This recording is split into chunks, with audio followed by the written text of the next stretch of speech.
penlong ya ka Jingthep vote na ka benta kawat ka Beningkong.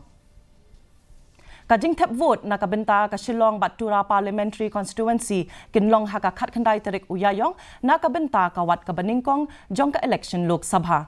U Chief Electoral Officer u Dr. BDR Tiwari ulaong ba ka Jing Pynkhreh kalayat syakhamat bat kinong penyat ya ki Jingthep vote kin sedang banlet syaki jaka thep vote nadu mentakasngi kiladon kumba laipo Hajar Haduh laipusan Hajar Ngut ki Pulit kuntup ya ki bor pahara ki banyadon benta ha ka nik election baro ki don Haduh lai Hajar Spa khat artali ki polling station kuntup ya Hajar Spa prapu pratali ha Shillong Parliamentary Constituency but shi Hajar Spa arpusautali Hatura Parliamentary Constituency katkum ka Jingthep da utiwari la ong bakila don Haduh laitali ki jing ujor FIR ki balayo priang Haduh menta but Haduh khat Hajar Henry Spa khat nyotali ki tiar penmensau ki bala dep wan IT syaki bor Pulit ka jingyo kurup ya ka pisah ha kanik election kalakiu syaka sau pulai pon khatlai kalur tingka ha keleng kejela.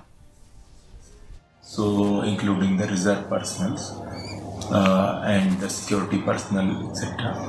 So at all level our preparation, their training and all arrangement has. We have more than 44 crore rupees seizure pre-MCC and post-MCC altogether, including the liquor, precious metals, cash, drugs, etc. And in respect to the law and order, we had the under the different section of the CRPC, total 1,938 people has been bound down, etc.